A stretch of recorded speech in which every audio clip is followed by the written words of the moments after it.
4 bodies in man.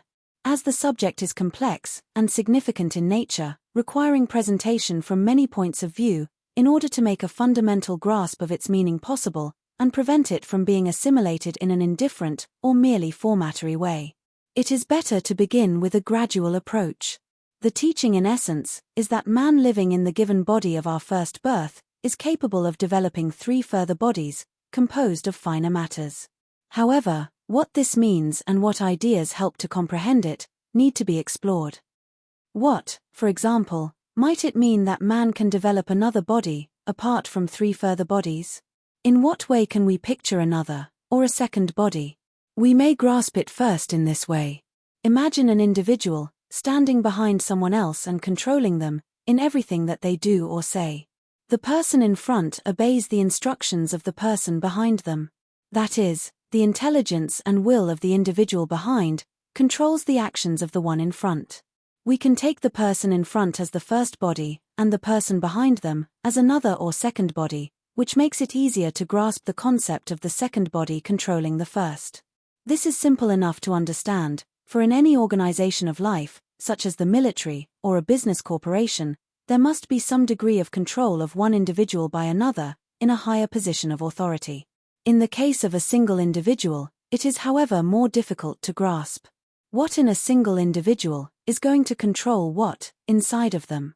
It is difficult to understand as long as we take ourselves as one, as long as we believe that that which thinks, speaks, acts, feels, loves, and hates in us is always one and the same thing.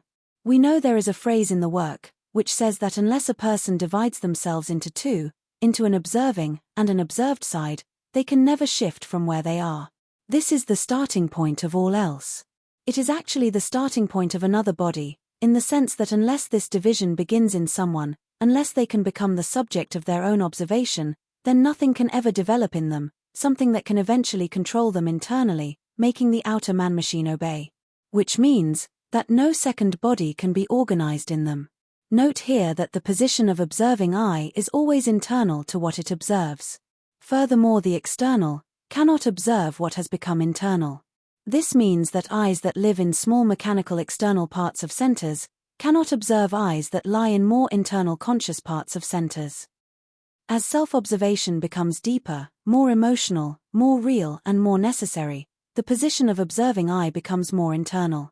Self-observation ceases to be superficial. Around observing eye gather all those eyes in an individual that wish to work and bring about order in the house that a person represents. This forms what is called deputy steward.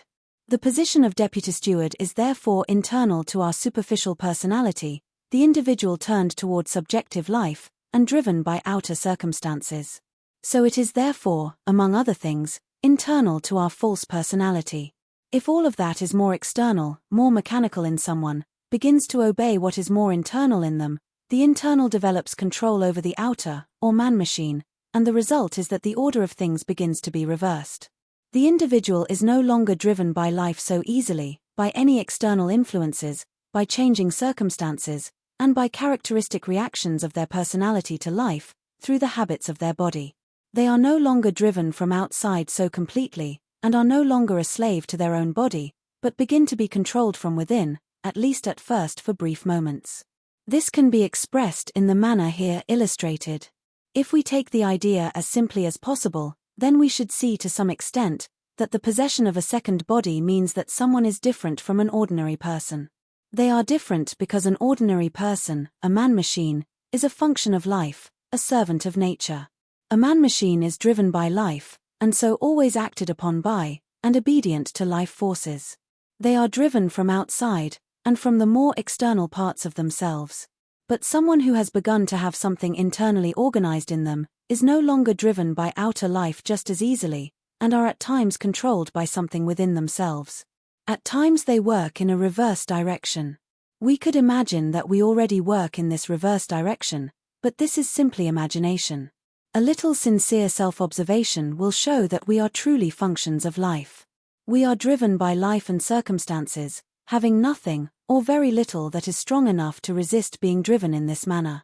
Each person is of course driven by life in a different manner from others. But all ordinary people, all of those belonging to the circle of mechanical humanity, all men number 1, number 2 and number 3, are driven from outside, even though they believe that they are not. In this sense, they are all man-machines. This is because nothing internal in them has been developed to such an extent that they obey their internal being, and so resist the kaleidoscope of changing life. Nothing in them is strong enough to resist life, strong enough to resist the reactions they ordinarily have to their life.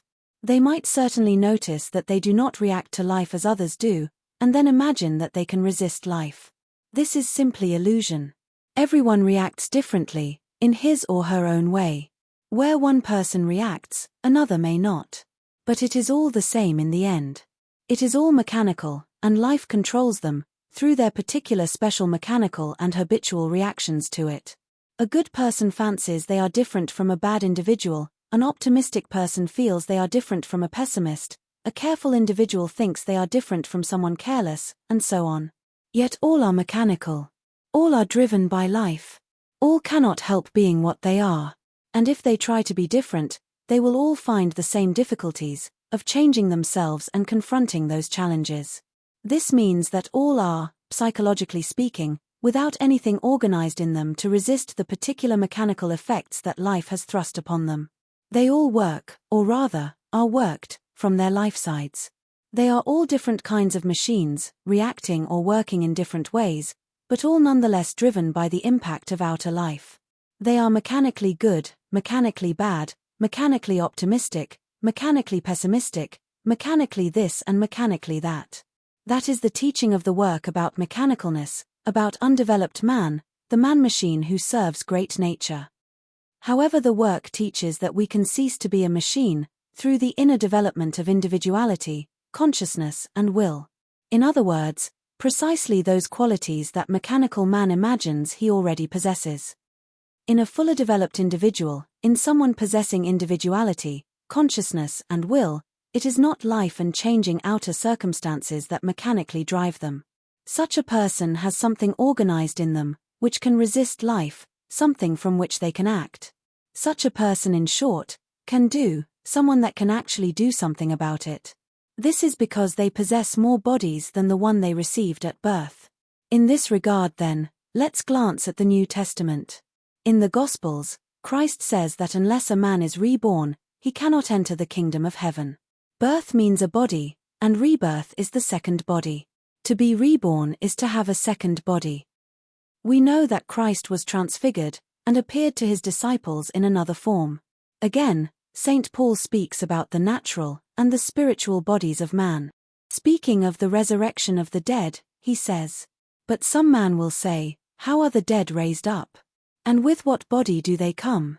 Thou fool, that which thou sowest is not quickened, except it die, and that which thou sowest not that body that shall be, but bare grain, it may chance of wheat, or of some other grain. But God giveth it a body as it hath pleased him, and to every seed his own body. All flesh is not the same flesh, but there is one kind of flesh of man, another flesh of beasts, another of fishes, and another of birds. There are also celestial bodies, and bodies terrestrial, but the glory of the celestial is one, and the glory of the terrestrial is another. There is one glory of the sun, and another glory of the moon, and another glory of the stars, for one star differeth from another star in glory. So also is the resurrection of the dead.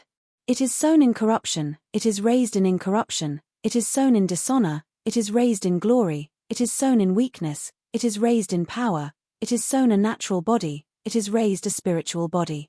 There is a natural body, and there is a spiritual body.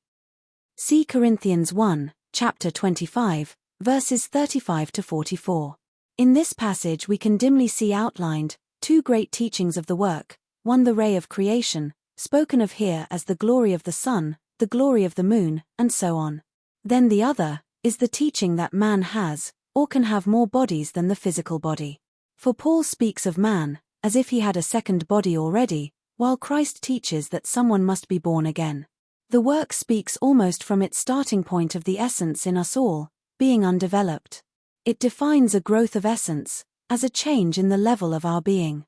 And it speaks often about making personality passive, so that essence can develop. Particularly does it speak of false personality, or imaginary I, and of the necessity of observing ourselves with regard to these, and separating from them. The object of this is to allow something else to grow. Essence can develop.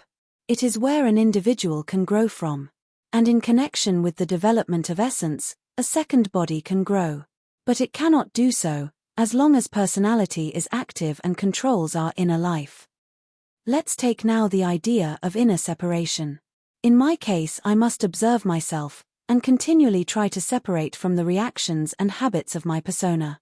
In your case, if your name is Smith, you must separate from Smith. What is your name? Repeat it silently to yourself. Then understand that you must observe and separate yourself internally from all that your name stands for in yourself. Let's suppose that in a group, Miss Robinson, Mr. Smith, Mr. Black, Miss Brown, and so on, are all sitting assembled. They are all the time being Miss Robinson, Mr. Smith, Mr. Black, Miss Brown, but in various ways, both pleasant and unpleasant.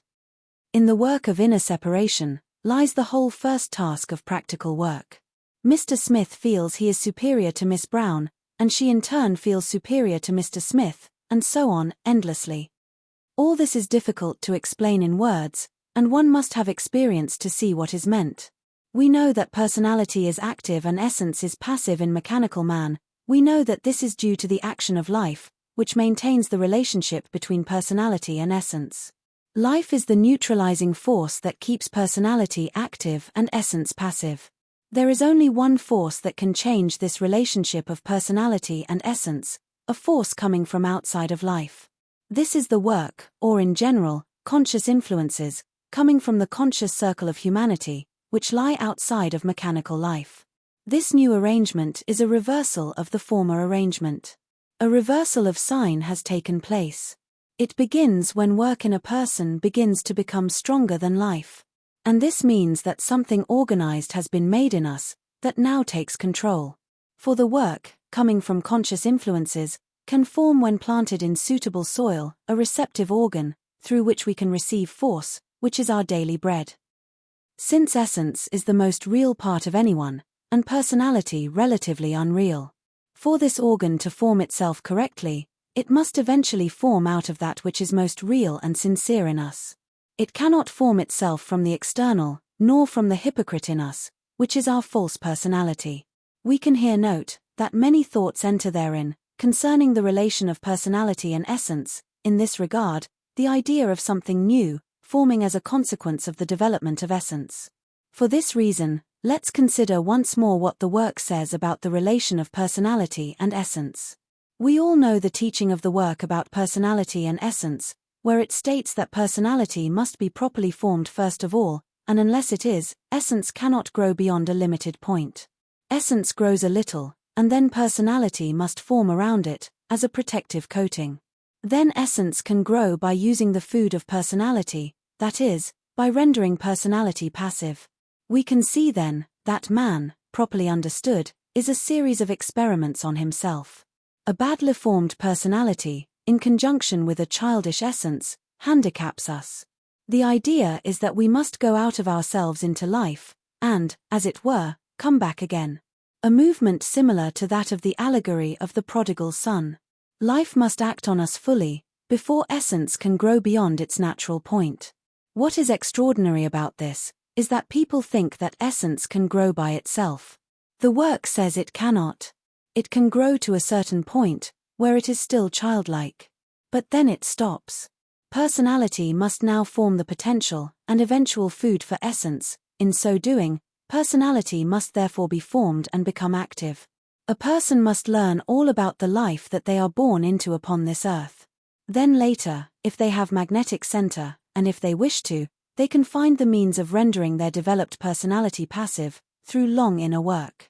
By doing so, they feed essence, through inner struggle. So the work, which is the right, second education, starts from making personality passive, by inner separation, non-identifying, self-remembering, and so on. The formation of second body is connected with a growth of essence, which is internal to personality. The second body is not made of the matter composing personality, which is roughly H48, but of planetary matter, which is roughly H34. But someone cannot start from essence. Essence must be taught to develop, and so this work does not start from essence. It starts with someone having magnetic center, from those eyes in us that wish to work, and they form deputy steward. This is the first point of work made in anyone. It can break up, or it can become stronger. These eyes must coach essence, in other words, personality must at first teach essence. However, as essence grows, as the work becomes more and more real and essential to us, the work of deputy steward passes into that of the steward. This can be expressed in the following diagram, which is the same as the one that we know of, as the preparation of the house for the arrival of the master. Notice that the higher in diagram 2 becomes in diagram 1, the inner. What is higher is more internal in us, and what is lower is more external. Deputy steward must then struggle, not only with wrong or ignorant eyes in personality, with wrong mental and emotional habits, with false personality, with sleep, with imagination, with internal considering, with identifying, with lying, with negative emotion, with self-justifying, and so on, but also with an undeveloped or immature essence. For our evolution depends upon the development of our essence, and the development of essence is connected with the formation in us of our second body.